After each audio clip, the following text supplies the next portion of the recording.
aišku, paklausom kartais ir Tony Robbins. Man patinka šiaip, jisai išlaikė savo brandą tiek metų, tai pagarba. Dabar važiuojam į socialinių mokslų kolegiją SMK, kuri yra, man labai patinka ta mokykla, yra progresyvi, turi įdomių studijų programų ir jie pasikvietė mane pakalbėti vieną tokių mano mėgstamiausių temų, kaip įveikti verslo baimę. Ir ten yra nemažai studentų, kurie nori būti verslus arba galbūt jau yra verslus ir pasidalinsiu su jais patirtim, apsimainysiu protingų dėmesio, kas man yra svarbiausia.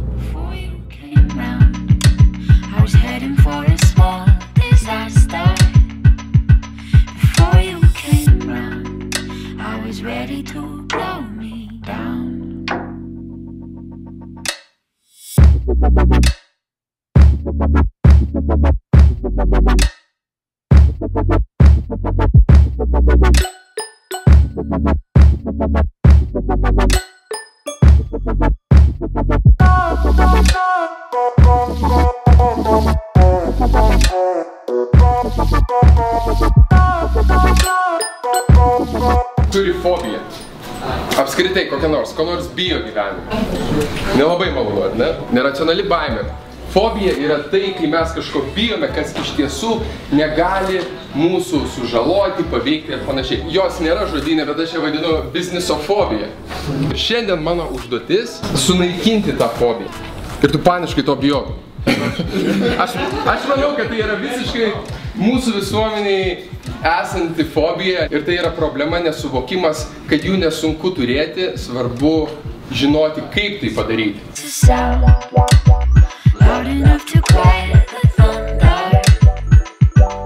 Būtent šiandien Talk to Bottom yra 2 metų gimtadienis ir pagal statistiką, žinant tai, kad tik 10% verslų išgyvena pirmus metus, tai yra tikrai neblogas pasiekimas.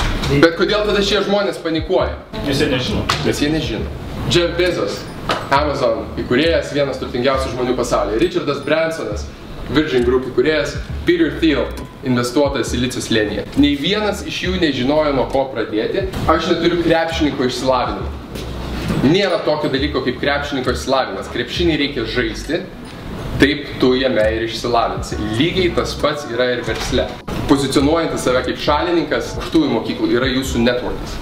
Yra jūsų draugai, su kuriais jūs mokinatės, siekia to pačio tikslo, kurie jūs galite čia surasti geriausiai savo verslo partnerį. Labai geras pavyzdys yra, kodėl Izraelyje yra labai daug technologinių startuolių ir labai daug sėkmingų technologinių startuolių. Mitas ir aš pasakysiu, jeigu jūs turite gerą idėją, jeigu jūs turite gerą komandą ir nors kiek galite ją parduoti, jums pinigų nereikia.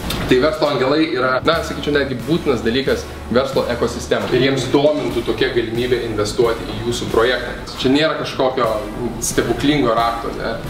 Reikia tiesiog dirbti šitoje vietoje. Arba, alio, čia pradėti verslą yra, sakyčiau, šiltnamio sąlygos pomidorams augti. Ne pomidorus pardavinėti. Aš apskritai galvoju, kadangi mūsų pasaulis yra toks harmoningas, visi turi savo vietą, aš manau, verslo rinkoje yra absoliučiai tas pats dėsnis. Kažką jam pasiūlyti. Parašai laišką ir paskui, kai tu nori parduoti tą produktą jam, kurie sako, o aš pirkčiau, bet kai ateina laikas pinigus paduoti. Močiutė 3 kartą mirė, žinai, negaliu varyti. Keyword 3 kartą. Tu jau būtų juodas humoras. Kad reikėtų pasakyti apie savo verslą, bet nepasakyti kaip. Sako, kokios yra verslininko savybės? Vienintelis dalykas, ką aš pasakyčiau, visus juos vienyje sunkus darbas. Sakyčiau, iki mazochistinio lygio. Visi galvoja, kad aš noriu greitai, bet kai dabar yra įkeli nuotrauką, laikas. Taip pat sukuriu verslą, šnaibas. Nebus. Viskas. Taip prasme, aš žinau, kad tarp mūsų šnekant. Ačiū. Gerai, ačiū. Tai va tas baugina labiausiai. Ar aš čia tiesiog taip prisigalvojau, ar čia taip yra, ar čia visas visiškai įmanoma? Tu ir atėjai į tą rinką, nes daug jos matėjai, nes dabar yra trendy, visi nori būti fashion blogeriais. Tu turi šansą būti geresnis už kitus, tiesiog geriau produktą padaryti. Aš ateisiu kartą savo kartą. Visai neblogai būtų. Ir Pusiau juokauju. Už informaciją tikrai labai buvo. Nebuvo nuobodu? Ne. Gerai. Nebuvo tokio dalyko, kad nors paimti telefoną ir paskrolinti Facebooką, ne. Tinkliais, marketingais. Aha. Mes iš galvos. Mes iš galvos? Mes iš galvos. Ta prasme, tai yra toks bullshitas. Tuo paties savo verslo nelabai gali. O apie ką tu kalbėjai? Apie mokyklą ar universitetą? Aš kalbu bendrai apie tą mokymo sistemą, kuri yra Lietuvoje. Jo, aš visiškai sutinku. Aš manau, kad tas turi keistis, nes kiek žmonės gali kentėti. Galbūt, žinai, atsiras netgi jūsų Gabija, jinai galvo apie kažkokius internetinius, žinai, internetinį mokymąsi ten per virtual reality ir panašiai. Nu, cool. Smagu. Gerai, kad atėjo. Iki. Smagu, ja, tiesiog. Vidinio dalyko patalpų, nes mus permetė. Ką jūs nori daryti? Neblogai skamba. Čia reikia ieškoti. Čia reikia ieškoti, nes atsiras žmonės, kurie paprastai turi tokias patalpas, jie yra turtingi, ar ne? Jeigu jūs galite juos įtikinti ir parodyti, kad jūs galite tą padaryti, tai jie, aš manau, jums už tam tikrą procentą duos patalpą. Tai nereiškia, kad žmonės pirks.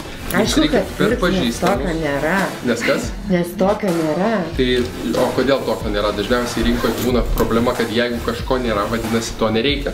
Nebūtinai, bet žinai, kodėl. Nebūtinai, bet labai dažnai tai būtų. Tai reikia tiesiog dirbti to klausimu. Jeigu tu sakai, turi žiauriai daug veiklų, nežinau, kiek leidžia finansinės galimybės, bet tu negali turėti daug veiklų, norint pradėti tokį projektą. Čia yra didelis projektas. Žinau. Ir jeigu jos net pasakys, taip, užregistruokim mano pinigus ir aš noriu būti pati pirma. Jeigu taip nėra, tada vadinasi, biznio nėra.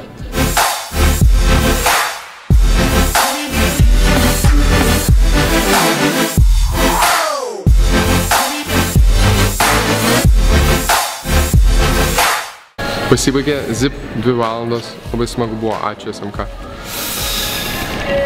Apsikeitėm protingų dėmesių.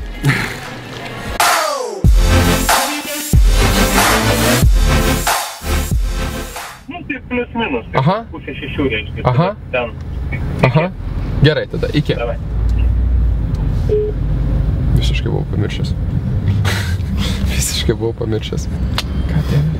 Mano pagrindinis tikslas, kad nebūtų nuobodu. Tai tikiuosi ir nebuvo šį kartą taip, nes nemačiau, kad būtų prie telefono labai prilipę.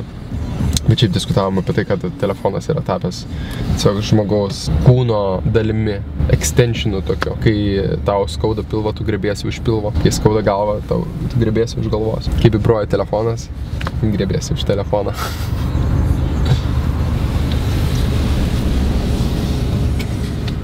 Ne, šiaip gyvenime aš esu silly fuck.